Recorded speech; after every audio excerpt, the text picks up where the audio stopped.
Bonjour. La franchise Hunger Games a débuté en 2012, s'étendant sur 5 films s'étalant sur une chronologie de plusieurs décennies. Voici la timeline de The Hunger Games, et c'est juste après ça.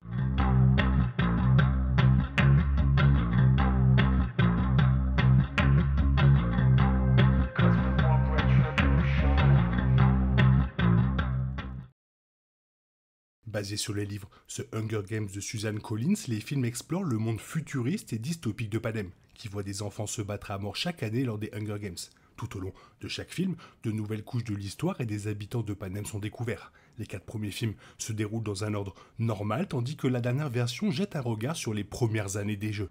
Le dernier film se concentre également sur une période déterminante de la vie de Coriolanus Snow, qui assume finalement le rôle de président de Panem. Grâce à cette exploration du personnage, le public découvre davantage de contexte sur le méchant et sur la façon dont il devient le dirigeant tyrannique que Katniss Everdeen rencontre au cours de sa propre histoire. Les événements du film présentent également des éléments clés, notamment l'idée des mentors et la présentation des tribus comme un moyen d'amener le public à sympathiser et à les soutenir. De cette façon, le préquel établit une chronologie qui montre comment évolue le tournoi.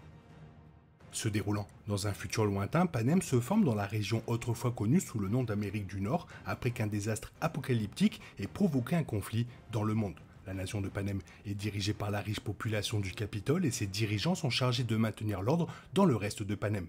La nation est divisée en 13 districts, chacun fournissant un ensemble différent de ressources au Capitole. Au sein de la nation existe l'armée des pacificateurs du Capitole, qui font, tout comme leur nom l'indique, maintenir l'ordre dans les districts. Fatigués du traitement injuste et brutal qu'ils subissent, les habitants du district 13 déclenchent une rébellion.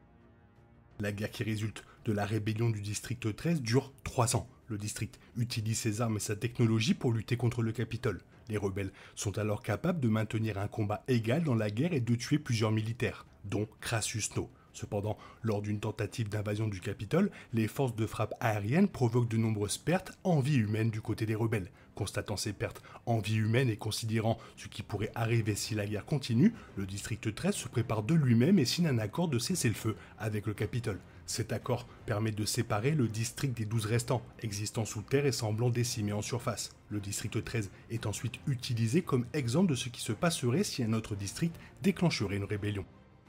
Après les événements des jours sombres, un nouvel ensemble de lois est introduit à Panem et l'idée des Hunger Games émerge. Le concept des Hunger Games vient de Casca Highbottom qui les propose comme un devoir pour la classe du docteur Volumina Gold.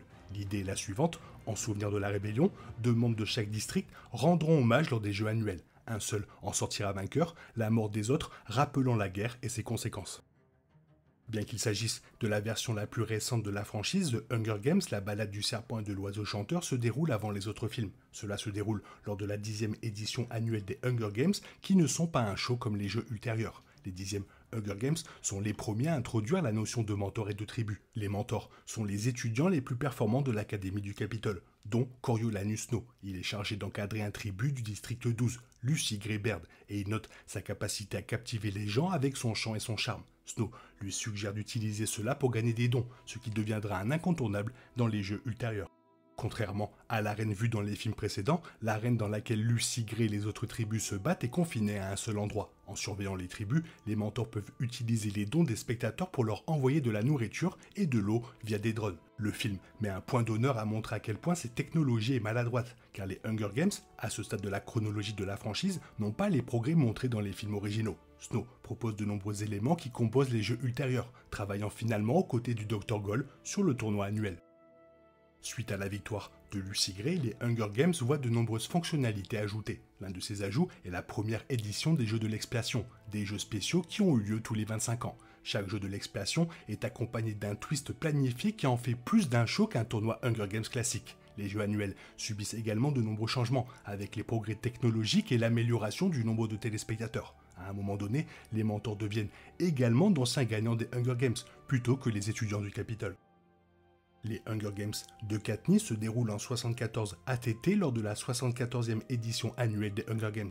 Après que sa sœur cadette ait été appelée à rendre hommage pour le district 12, Katniss Everdeen se porte volontaire pour prendre sa place, représentant le district aux côtés de Peeta Mellark. Il s'agit d'un moment important dans l'histoire des jeux, car il est rare qu'un membre du district 12 se porte volontaire. Katniss fait des vagues avec son courage. À ce stade, il est important d'attirer l'attention du public et de rassembler des fans pour que les tribus réussissent. Katniss mérite le surnom de la fille en feu et elle et Peeta surprennent tout le monde en devenant des tribus bien aimées.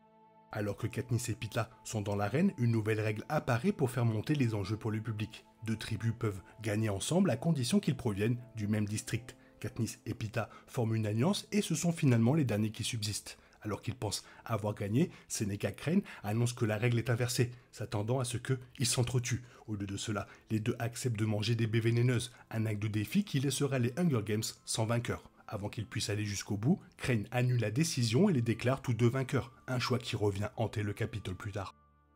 L'embrasement se déroule en 75 ATT, un an après que Katniss et Peeta aient remporté les 74e Hunger Games. Leur action déclenche des soulèvements dans les districts que le président Snow et le Capitole tentent d'écraser. C'est pourquoi Snow dit à Katniss et Peeta de partir en tournée, de faire croire aux autres districts que leur coup avec les baies était un acte d'amour, pas de rébellion. Alors que Katniss accepte de protéger ses proches, la tournée de victoire ne se déroule pas comme prévu. Katniss et Peeta ne parviennent pas à apaiser les tensions dans les districts, alors Snow en fait un exemple en récoltant les précédents tribus pour l'expiation. Les deux prévoient de survivre à leur deuxième édition des Jeux quoi qu'il arrive, mais les choses déraillent encore plus dans l'arène. Les autres tribus participent secrètement à un plan visant à récupérer Katniss, qui est désormais un symbole de la rébellion. À la fin, ils réussissent, retirant Katniss de l'arène et la ramenant dans le district 13. Il est révélé qu'une rébellion se forme et Katniss en devient le visage. Alors qu'elle et quelques autres sont sauvés par le district 13, Peeta et Johanna sont capturés par le Capitole. Le district 12 est également détruit par le Capitole. Environ un mois s'écoule entre l'embrasement et Mockingjay partie 1. Ce dernier film s'ouvre avec les rebelles du district 13 travaillant pour faire de Katniss le Gémeau cœur, le visage de leur révolution. À travers des vidéos de propagande, Katniss, traumatisée, exhorte les autres districts de se joindre à la lutte contre le Capitole. Tandis que Katniss s'imprègne de l'impact des actions du Capitole et de ce qu'elle doit faire pour repousser, Peeta est torturé et soumis à un lavage de cerveau par l'ennemi. Il retourne finalement dans le district 13, mais ses souvenirs sont altérés et il éprouve de violentes pulsions lorsqu'il s'agit de Katniss.